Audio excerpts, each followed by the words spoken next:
L'invité de Grand Lille TV aujourd'hui, il est déjà venu sur le plateau nous parler de son combat.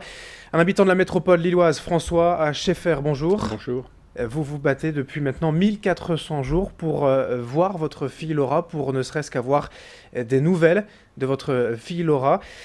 Enlevée, on peut le dire, par sa mère en Islande depuis maintenant 14 ans ou presque.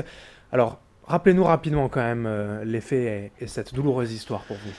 Alors cette douloureuse histoire, elle commence par un signalement auprès du service de pédopsychiatrie du CHR de Lille où Laura a été suivie pour un problème de maltraitance. Sa mère a refusé totalement de venir en France pour coopérer et puis en mars 2002, elle organisait avec un commando son kidnapping en pleine rue à Marc-en-Barœul et où je me suis moi retrouvé allongé par terre, roué de coups et gazé, et ayant été blessé pendant plusieurs mois. Alors Et 14 ans, Laura, ce kidnapping, vous vous êtes rendu en Islande à la voilà. suite de cela, vous êtes Alors, installé là-bas pour voilà, tout à la fait. voir, mais vos droits vous ont été Donc je spoliés, quoi. suis, donc je n'ai pas pu me rendre en Islande tout de suite à cause de ces problèmes de santé, et donc ensuite je me suis rendu là-bas donc en 2002 pour essayer de revoir ma fille, et ça a été très compliqué. La première fois que je l'ai vue, ça a été encerclé par un tas de personnel, et même la police islandaise. Et puis ensuite, impossibilité d'avoir des droits de visite. Pour pouvoir avoir des droits de visite, il fallait que je réside là-bas. Donc je me suis installé là-bas dès la fin 2002. Et à partir du moment où je me suis installé là-bas, la mère a commencé à violer tous les droits de visite qui avaient malgré tout été mis en place sur place. Des droits de visite qui sont quand même assez maigres hein, en Islande. C'est Oui. une société voilà, qui Très privilégie matriarcale. voilà, les mères. Aujourd'hui, 1400 jours sans aucune nouvelle de Laura. Vous êtes venu régulièrement depuis quelques mois, quelques années, nous parler de ce combat ici sur Grand Lille TV. Vous aviez souhaité vous entretenir avec le président François Hollande lors de sa visite en Islande. Ça n'avait rien donné. Ça n'a rien donné, mais bon, je dirais, on ne lâche pas et on est toujours sur l'affaire. Un certain nombre de députés nous aident à essayer de forcer les portes, parce que là, on est dans une situation dramatique. L'aliénation parentale dont Laura est victime est quelque chose de très grave, et la France n'en prend pas les mesures nécessaires à ce domaine. Vous parlez d'aliénation car aujourd'hui, voilà, vous ne parvenez pas à entrer en contact avec Laura. Vous lui écrivez, j'imagine. Elle ne vous répond pas, ou en tout cas, on lui l'empêche de répondre. Elle a été manipulée, donc elle a de fausses informations, et c'est là où je dirais pour elle c'est très difficile de pouvoir faire la part des choses. Sa mère a tout fait pour qu'elle arrive à essayer de détester sa famille paternelle, mais apparemment elle n'a pas vraiment réussi, puisque Laura s'en plaint aujourd'hui, même si elle n'a pas nos courriers, même si elle n'a pas nos colis. Laura a réussi à trouver une faille.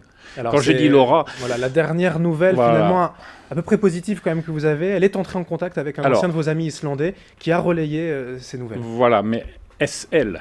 Oui. Là est la question, parce que c'est passé par voie email, donc c'est signé effectivement de Laura, mais on n'a pas une certitude absolue que ce soit elle, parce qu'il n'y a aucune preuve tangible. Qu'est-ce que dit ce message? Mais ces messages sont à la fois, je dirais, réconfortants dans la mesure où Laura ne nous a pas oubliés, ni sa grand-mère, ni moi-même, et où elle fait part de son emprisonnement quelque part, c'est-à-dire que ses courriers donc, sont chantés par sa mère, les colis d'anniversaire de Noël sont également donc rembarrés par sa mère, donc elle contrôle tout. Elle ne peut pas nous écrire, elle n'a pas de quoi s'acheter un timbre, explique-t-elle. Et ensuite de cela, le plus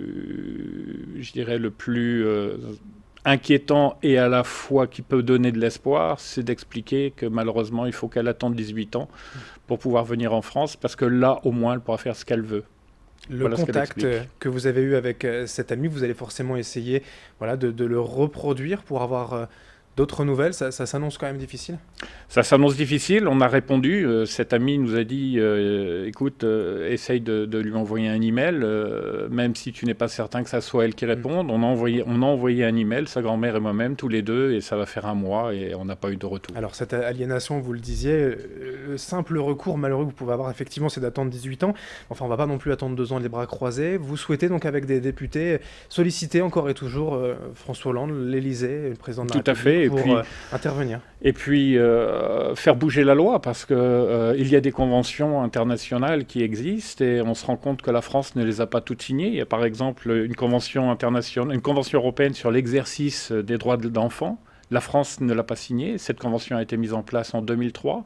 Il y a une nouvelle consigne européenne que j'ai là, donc qui date d'octobre dernier, qui rappelle que les pays européens donc, doivent signer. La France n'a pas bougé. On est dans ce domaine très en retard par rapport à d'autres pays, où par exemple, j'apprenais hier que la Roumanie non seulement avait adopté toutes ces conventions, mais avait mis en place une loi qui condamnait dorénavant les parents qui ne respectaient pas les droits de visite ou la communication avec l'autre parent, ce qui est totalement logique. Un enfant a besoin de ses deux parents. Alors pour finir, vous êtes venu voilà, avec cette image et ce message. Vous souhaitez voilà, lui dire quelque chose. Elle ne verra peut-être pas cette vidéo, elle la verra peut-être un jour, lui dire quand même. Peut-être. Mais ce qu'on voudrait lui dire, c'est qu'on l'aime très fort et qu'on pense beaucoup à elle et qu'on ne lui en veut absolument pas de ce qui a pu se passer, des mots qu'elle a pu prononcer parce qu'elle en a été, je dirais, la propre victime, téléguidée. Et on sait qu'au fond d'elle-même, elle connaît la vérité et un jour ou l'autre, la vérité, elle ne pourra que vaincre. C'est ce et on l'espère. On vous souhaite bien sûr. Merci François Scheffer Merci. d'être venu de nouveau sur Grand Lille TV pour évoquer donc, ce combat et cette lutte pour avoir des nouvelles de votre fille Laura. Merci bien. Et merci à vous de nous avoir suivis sur Grand Lille TV. L'info continue dans un instant.